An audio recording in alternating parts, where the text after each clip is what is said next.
Welcome to the Social Work Race, guys. Thanks for joining us. This is the platform where we come to learn as frontline workers, where our voices. We come to learn from other professionals. And I'm going to run straight into this one.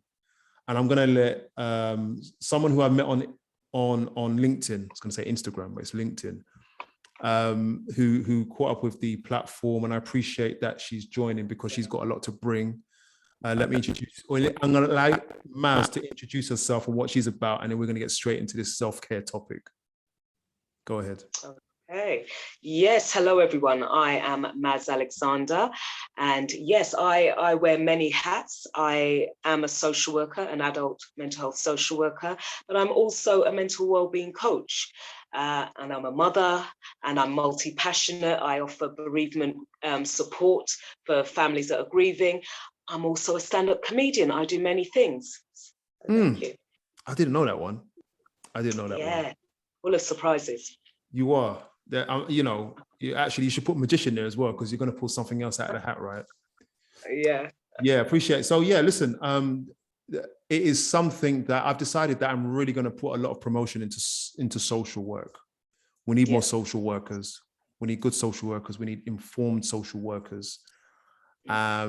What we're not going to do today, though, is talk about our clients. Why? Because it's us that needs the support and help as well. Right. Yes. And so I thank Maz for coming on. We had a bit of a conversation earlier on because I wanted to let social workers know that they have to look after themselves. And this is something I've been honest with myself about. Look after themselves whilst they're doing social work, or anyone else on the front line. Maz, I want to ask you straight, why is this such a big topic for you?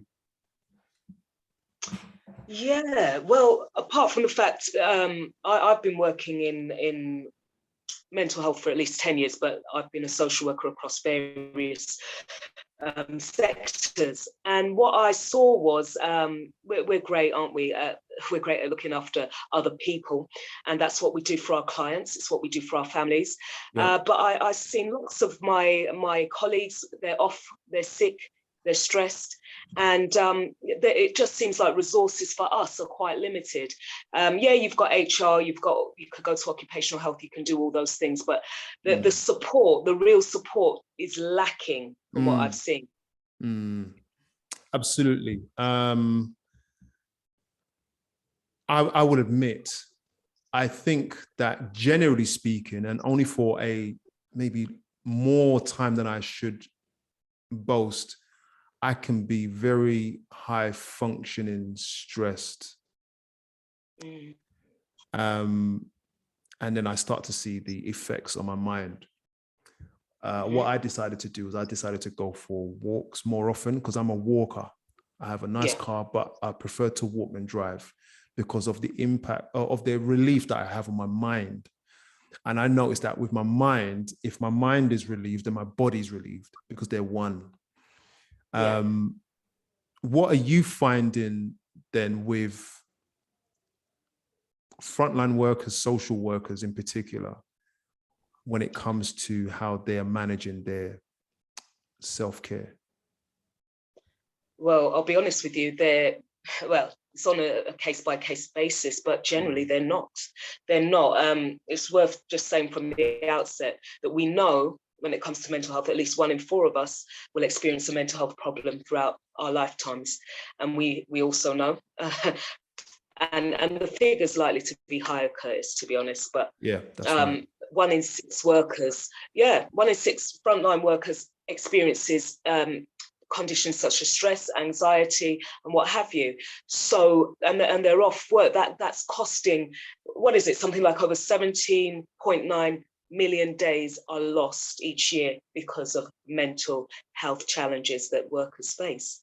And that has massive, apart from the financial implications, and it's serious, because it really is about your health. It's it's interesting you say that. I did read a long time ago that overworking is the biggest cause of staff absence. And it doesn't seem to... What does overworking cause? Say again? Yeah. What does overworking by itself I'm not sure, but what are the implications of overworking? What does that cause? Mm. You know, This is it. And then this would lead us to knowing that then if this is the case, a lot of frontline workers, social workers, those in social care, even in the NHS, that means that there's suffering in silence, which then compounds the whole mental health situation. Yeah, definitely. There is a notion. I mean, we in our economy, we're taught to keep on pushing through, keep on working, because we've got to be productive. We've got to work. We can't be off, because our clients depend on us, other people. And it's any frontline worker, nurses, OTs, it's even people, anyone in the caring professions. Some of my clients, Curtis, are ministers, they're religious, they're reverends, because they're giving all the time and they're just depleted. So it's important, because I think we don't recognize. So for example, Curtis, if I say to you, what do you think of when I say the term mental health? What comes to mind? Oh man, mental health. You're going to get stereotypes now. Okay. Be honest. What comes to your mind first of all?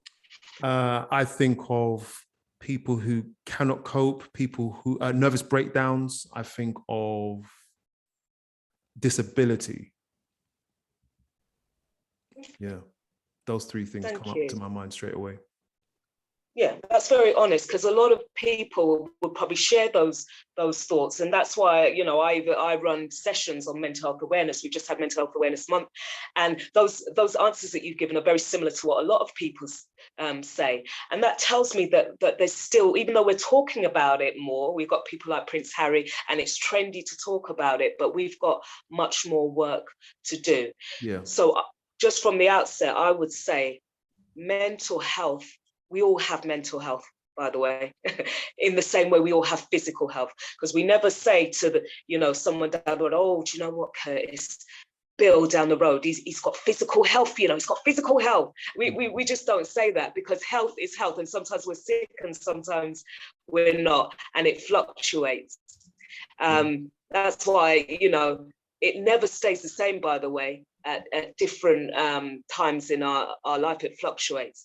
So we have to be mindful of that. So therefore, it applies to all of us. And for the purposes of today, when I say mental health, I'm just talking about the way we think, how we feel, how we act. We're all human, and it applies to us all. So, yeah.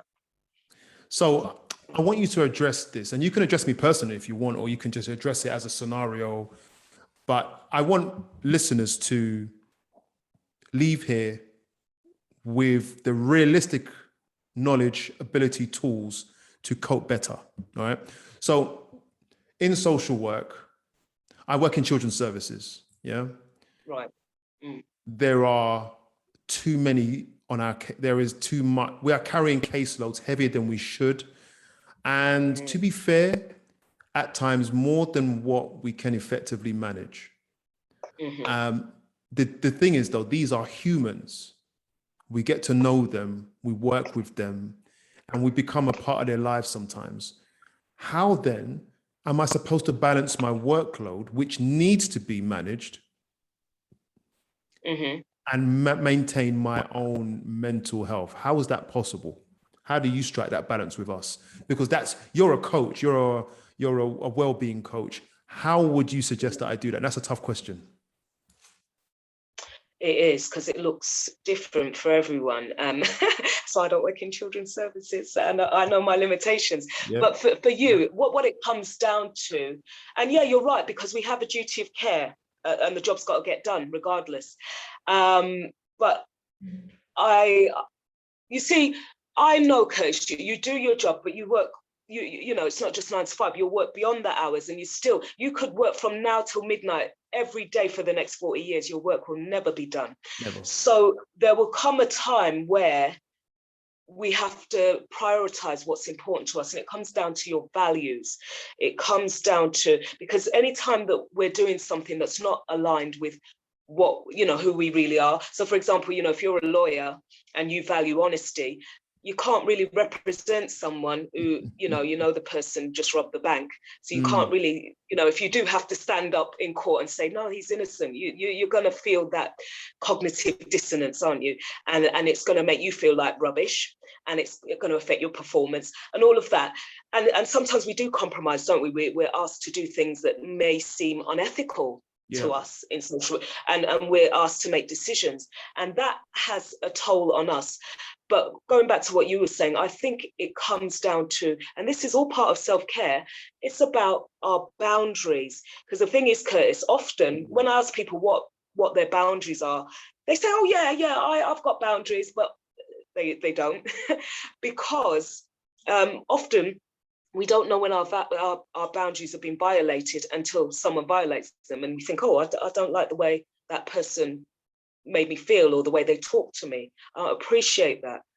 So that's why we need to be sort of prepared. Like, we're going into battle. You wouldn't go into battle without any weapons or what have you. So if you know what you can, what your limitations are, what's acceptable to you and what's not.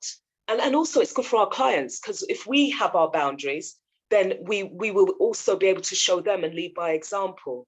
So when your boss is coming, like, simple things like, I always say to my line manager, what are you, what do you want me to do first? You've given me all these tasks, which one first? What has to take priority? Those kind of things. It's just knowing, do you know what it looks like, Curtis, when you've had enough, when you're at your limits? How does it look? I feel it, actually. So what it looks like is what I feel. If that answers the question. So I feel like I'm losing control. I feel like I'm being sucked backwards. I feel like I feel like failure is imminent. So then one would then operate under fear as opposed to more sanity and confidence, and it affects how you function. It affects how you write. It affects how you communicate. I have ways of, I have an ethos of managing all of this, by the way. But I do feel it. And the thing is that sometimes I will chase the stats or chase the work, and knowing that there is an imminent day of crashing. And so I'm thinking, how far can I push it before I crash? So I kind of play the game a little bit, because that's what the job really does pull you into do. Yeah. And that's well, it's not fine, but you'll probably be able to do that another 5 years, 10 years from now. But there'll come a time where you've reached your living, just like, the stress bucket analogy. How full is your stress bucket? How much can you pile in there? And do you have a valve to release the stress? Because if you don't, what's going to happen to you? And actually, let me use the boiling frog analogy. I don't know if you heard that one, Curtis. Yeah. So, if you put a frog in a boiling water, it's going to jump out because it's too hot. But if you put the frog in the in the water that's just warm, and you gradually turn up the temperature, the frog adjusts its body temperature and it boils to death. What I'm saying, Curtis, is you don't want to be like that frog, because you don't want to keep adjusting and compromising and adjusting, because it's detrimental to your health. We need to know when to jump out the pot, because there is no health without wealth. That was a government strategy even before the pandemic. Because actually, if you don't have your mental health, you can't function in any other aspect of your life.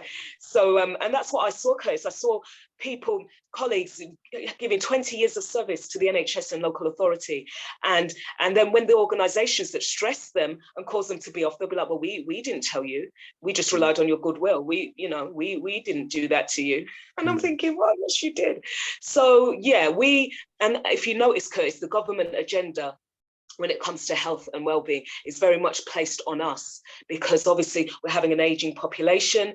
There are lots of people with disabilities. Funding is cut. They can't afford. So now the onus is on you. You better look after yourself, because they're not doing it. And off the record, I tell my clients, especially the older ones who may be starting to get dementia and what have you, I said, listen, make sure you protect your assets, because they'll come for your house. Even you don't have to be old, you could be young. If you have an accident, they're coming for your house. We know that in local authorities, if you have above the threshold of savings, it will be taken from you. Yeah. So you really do have to look after yourself. It's essential. You have to be proactive and protect yourself. And one of the things I do is I will say something. And interestingly, I mean, I had a couple of podcasts back. I had a self-care session, and it was about being honest. I was in particular, I made a decision to be honest about me, and I had a live kind of coaching session, which was quite intense. And it meant, I mean, one of the things I do is I'll say to my manager or any manager, this is a lot. I don't think everybody has that voice yet. Some people do, some people don't. Not everybody's assertive. I will speak to my manager about what I have in my hand. Can I hold it? I can't. Not properly. I can do it all, but it's going to be done very badly, or I need a break. I will say it. But I recognize also that I will sometimes carry too much and then cry about it, or at times, depending, I will say, no, this is a lot. And I would encourage people to speak up if they're having these challenges. Yeah, no, you're right. Speaking up, and that peer support is essential, but speaking up. But I'm also reminded, because I'm a locum now anyway, and I've worked across various boroughs and up and down the country. But there are some places where there is a culture where that's not encouraged. You cannot speak about it. You just have to shut up and put up. And that can make you feel quite isolated and add to the stress. So I really feel for some of my clients, some of my colleagues that are in that place right now. Right. And just based on what you said, Curtis, I'm thinking about if we continue like that, because I get what you're saying, because the long hours, we give and take, but if that's prolonged, there is a recipe for burnout, which is also an occupational hazard that we face. When we think about the cost of caring, even things like compassion fatigue, you working with families and what have you, you're going to see some things, some traumatic things, and hear some things, and you're human, and that is going to have an impact. Me, similarly, working in the adult mental health field, when somebody ends their life through suicide, that affects me. It's not the kind of thing I can just switch off and say, oh, well, that's another day.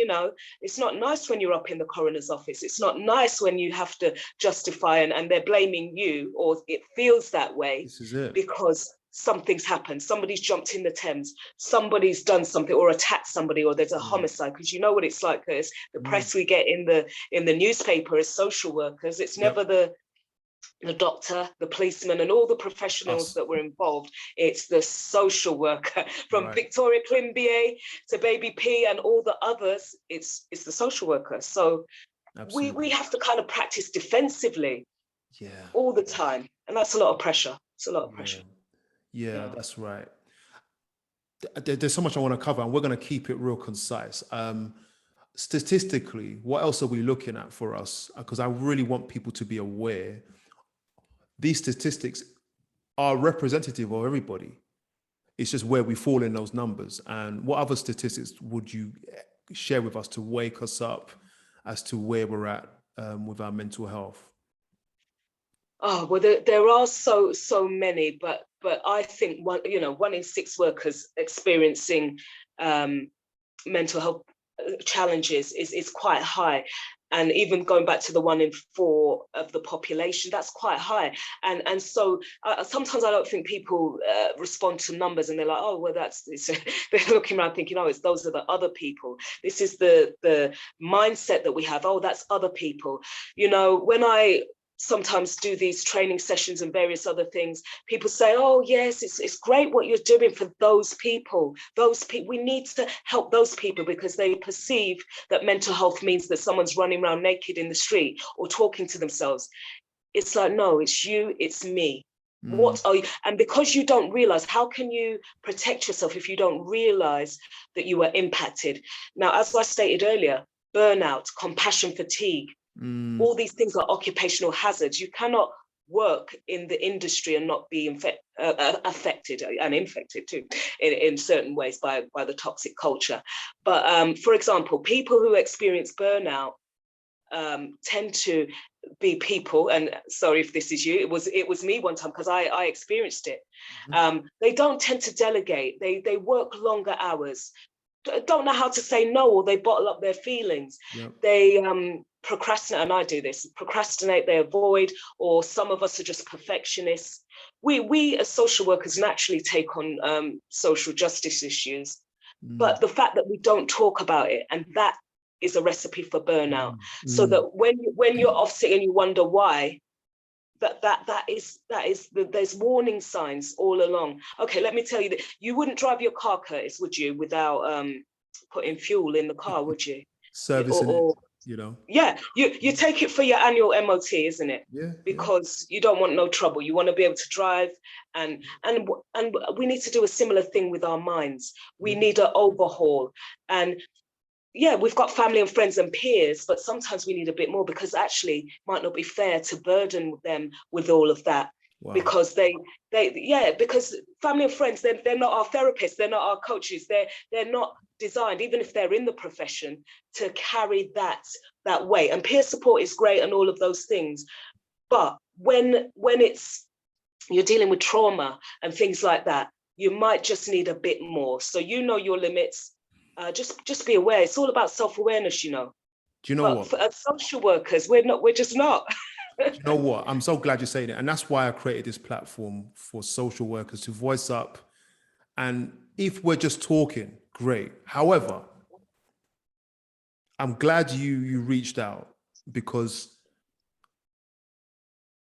if I'm struggling in my job, if I'm finding it emotionally or mentally stressful and I don't see a way of changing that, my question is, can you help me, Maz? What do you do? And I know that you introduced yourself at first, but I would like you to just tell me a little bit more about what you do and who you're working with, because I want, again, the listeners to know, this is so serious. I have to reiterate it. Where do they go when it's too much? Can I come to you? Is that what you do? Yes, come, everyone come. Yeah, you know what? It's because when I was going through that burnout, I worked, as I said, in a few, and it's not an understatement to say that they were toxic environments. And when I thought that I was going crazy, Curtis, because I'm going to HR, and you know, you have certain people that are protected. They may be incompetent in their role, but they're protected. They've been in the game for a while, and you can't touch them. You can't say nothing about them, even though they're. So, listen, some of the people I work for, I'm thinking, like sociopaths, and I'm thinking, what? How can you get into this caring profession and you're like this? But anyway, I digress. So there are those people that will shock you, and I didn't have anyone to talk to, and everyone knew. My peers were like, "Oh yeah, they're just like that. You just have to, you just don't say nothing," and that really stressed me, and it affected my sleep. And and I knew that I had to get out. I knew that I had to get out, and that's I had planned my exit strategy, and that's what I did. But in answer to your question, Curtis, I got into coaching. I love coaching. It actually complements the profession, because yes, we tackle issues of social injustice and all of that, but you know, sometimes we're very prescriptive, aren't we, as social workers, to our clients? But what coaching does is you are the expert in your life. It's not me telling you, Curtis, you must do X, Y, and Z. You actually already have the answers within you. It's just that you haven't had time to think and process, because you're going left, right, and you're on autopilot. When was the last time, Curtis, someone asked you, Curtis, what do you really want? What do you really want out of life, and what are your goals? Yeah. Did you have time to reflect on that? You know? So it's just providing. Sorry, go on. No, I'm saying it's a big question. Yeah. Well, I know nobody asked me for a review until I got coached, and I was like, wow.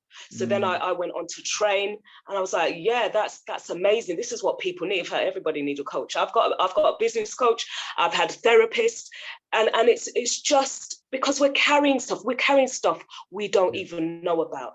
Apart from the fact, yes, I'm a woman, Black woman, all of these things. And not just because of that. Yeah, there's generational traumas. There's all kinds of things that dictate the way. And we have to unlearn some of those destructive mindsets that we've adopted that actually hinder us and keep us. Because, you know, just like CPD, isn't it? We have to renew our registration every year. We have to evidence that.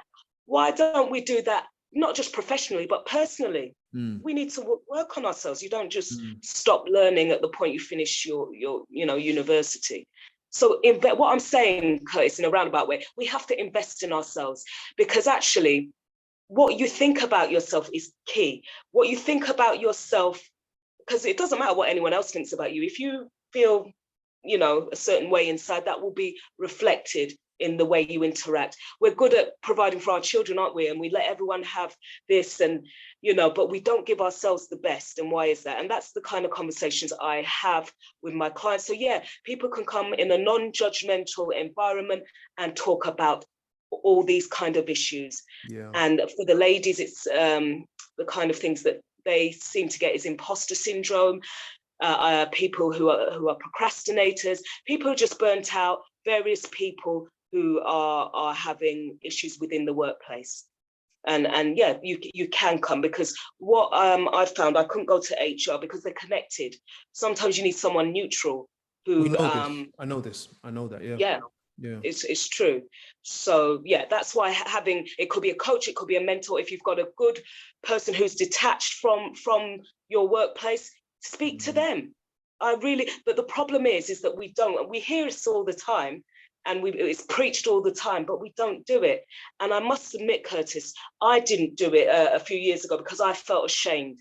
I felt that, how can I, as a professional, go and talk to somebody? I'm supposed to have it all together. I'm dealing with vulnerable adults. I cannot be vulnerable. There's not the space. They'll think I'm incompetent. Wow. But the more people I speak to, the more similarities and patterns I see. And I see the trajectory that they're on, that if you don't break that thing, you're going to end up like your clients. And we don't want that. So yeah. That is powerful. You know what it is that we just clicking something off the screen here. It's so helpful when people like yourself are just honest about where you're coming from and what you're helping people. You're helping people try to avoid the same mistakes you have. And so you're coaching people out of burnout. So we can be social workers, we can do our jobs, but we need support. We need someone like yourself. And I'm trying to pull them all together, because the big thing for me is self-care in social work. I'm not gonna just have people on there complaining about social work. Let's talk about how we can be better at what we do. I would like to ask you if you have any tips for us. Yeah, there's a few, but I'll keep it. Let's go for three. Let's go for three. Okay, I know you're so armed and ready, you know. Yes. Oh, there's loads. I think that authenticity is one of my values, and it's, yeah, I was going to say accept yourself where you are on the journey, but before you can accept, you need to acknowledge what you're feeling. So earlier you mentioned, Curtis, about you notice certain things. Actually, you will feel it in your body before your mind tells you. Wow. So, and that's a clear indication, by the way, that your boundaries have been crossed. You know, sometimes you could be around a certain person or environment, and your heart sinks, or it's that feeling where you tense shoulders, jaw tense up, whatever. Your body's giving you signals. It's telling you, I don't like this. There's something that makes me feel. Be curious. Ask yourself questions. Why is that? What's going on here? Don't ignore it, because like when you do that, it's like a beach ball. You know, you try and press it down, it pops up again. Yeah, so, and that will happen throughout your career, throughout your life, until you address the thing that it is. So yeah, please acknowledge what it looks like for you. It's different for me. I know for me, when I've had enough, I get irritable, more so than usual. Irritable, I stop sleeping, I get anxious, you know, and that, you know, and it's just all of that stuff. So I know that I need to take a break when those things are happening. So please acknowledge what's going on. And also, I'm a mental health first aider. I forgot to say that, and that's helpful for just because sometimes we don't know. You're a what? Sorry. mental health first aider, which basically you could go and get trained in it. It's helpful to recognize the signs and symptoms of mental health challenges that people face within the workplace, so that you can then support. You're not treating them, you can signpost them, you can advise and get them help. So if a colleague, it's really subtle things, Curtis. So for example, it's hard for you to be there, but if your colleague's been off for a while, or there's certain signs and things that they may do that are, but because we're busy in our own world, we might not recognize. And meanwhile, they're breaking down or what have you. So if you don't know what's going on for that person, you can't really support them. And that's why frontline managers, as well as others, have to be looking after their own health as well as the well-being of their staff. So what I'm trying to say is, when someone asks you, for example, how are you, Curtis? Be authentic, tell them how you're really doing. And we need to be the kind of people that are creating an environment where they don't feel that they have to, sometimes people say, Maz, how are you doing? And they're down the road. I'm thinking, why did you ask me? You're not interested. It's just something that we say. Is that, like saying to the neighbors, oh, you must pop round. Yes, well, and you don't really mean it. So yeah, let's be genuine in our interactions with others. And the other thing, sorry, by the way, just to add on to that, is the reason that people don't, the number one reason is because of stigma. That tells me stigma is alive and well, especially within certain communities.